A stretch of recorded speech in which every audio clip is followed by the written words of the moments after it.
नमस्कार मु शिवप्रसाद पात्र भारतीय जनता पार्टी गंजाम जिला सोशल मीडिया संयोजक बंधुगण आपण मानू आज किछिटा विषय नहीं कि मु आपण पाखरे पहुंची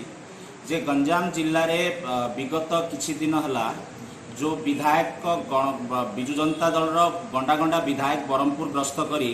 गंजाम मॉडल लोकों को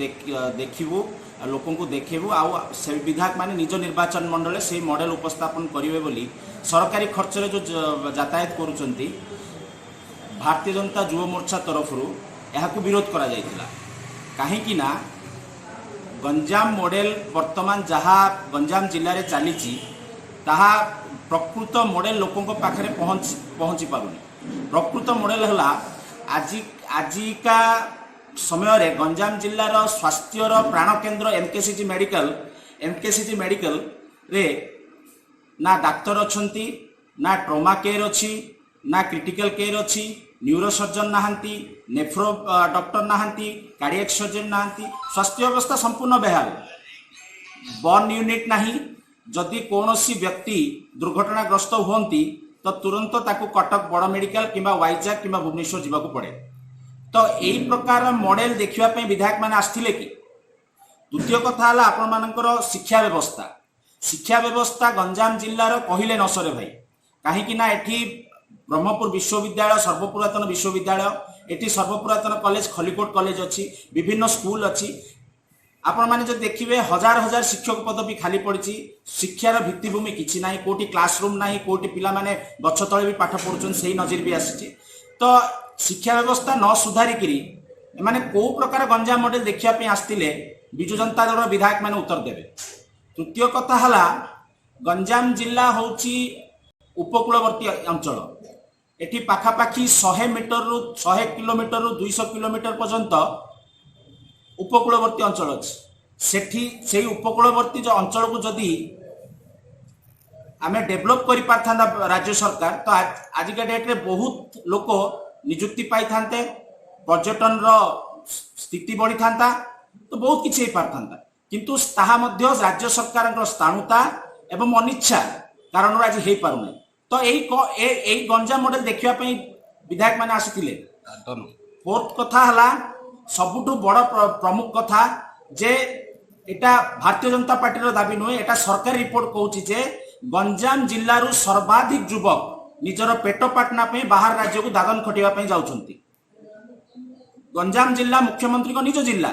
एठी सर्वाधिक विधायक निर्वाचित होती जो कि मुख्यमंत्री निजे ओडिशा शासन करुँच किंतु दुर्भाग्यर विषय एटी युवक मानक ना नियुक्ति अच्छी ना युवक मानक किसी करने राज्य सरकार चेष्टा कर। तो यही प्रकार मॉडल जितेबाला गंजाम जिले में अच्छी तो बारंबार गंडा गंडा विधायक को ब्रह्मपुर पठेकरी गंजाम जिला को पठे को प्रकार मॉडल देखापी मुख्यमंत्री चेष्टा करते। भारतीय जनता पार्टी ये विरोध करथिला जे रामलिंगेश्वर मंदिर गोटे हूँ शैव पीठ जोटी ना आमिष पियाज रसुण संपूर्ण बंद करने दरकार से ही जगार विधायक मानक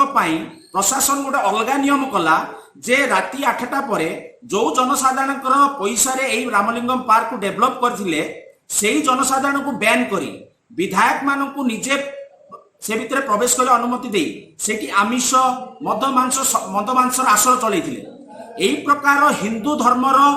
आस्था विश्वास को कुठारघात कर राज्य सरकार निजर जो 22 वर्ष शासन प्रतिपादिता देखापी कारण कौन विकास है गंजाम जिले में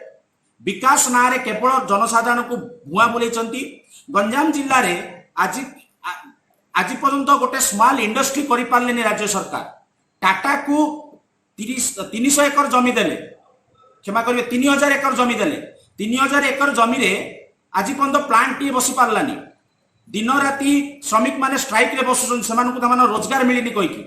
तो को प्रकार विकास कथा राज्य सरकार कहउछंती। राज्य सरकार विकास ना रे गंजाम जिला को आज पर्यंत किछि देई नाहंती। आ मान्यवर ब्रह्मपुर विधायक श्रीजुत विक्रम पंडा कहिले जे बीजेपी जो विरोध कला ताहा तार गुंडागर्दी आ पिलालियानी आपण जदि विकास आमे विकास करूछु एमाने भारतीय जनता पार्टी विरोध करूछि ता माने मु एठी कहिबी विधायक निर्वाचित हला परे आपण मानकु विकास माने कोन आपण बुझी नाहंती। विकास माने कोन गंजाम जिला केते विकास होईची निज अंचल केते विकास होईची थरे आपण मेडिकल जाई बुलंतु थरे आपण जांतु सेई जो कुड़िया घर को जी प्रधानमंत्री आवास योजना पाइबार वंचित होईची थरे जांतु जोठी पानी आसुनी थरे आपण खलिकोट कले सामना रास्ता को जांतु जोठी रास्ता रे खाल कमा असराय वर्षा आंठुए पानी होची एटा जदि आपण मानक विकास तो मु आपन कहबी विधायक महोदय दया करी आपण मानकर जो तृतीय महलार निर्देश आसीबा पर आपण माने काम करूचंती सेही तृतीय महलार महानुभाव ब्यूरोक्राट को पचारंतु जे विकास माने कोन हुए तो से जानिथिबे वर्तमान सरकार ब्यूरोक्राट ही चलाउचंती तो ब्यूरोक्राट कर इशारे जितेबाला आप काम कर तो दयाकोरी ब्यूरोक्राट को पचारतु जे विकास माने कौन कहीं भारतीय जनता पार्टी जो विकास कथा कहूँ सेटा आप जो विकास कथा कहते भारतीय जनता पार्टी लोकंर उन्नति विकास भावे किंतु विजु जनता दल निज नेता निज मंत्री को उन्नति विकास भावे एति कही मुझे रोचे धन्यवाद। भारत माता की जय। वंदे मातरम।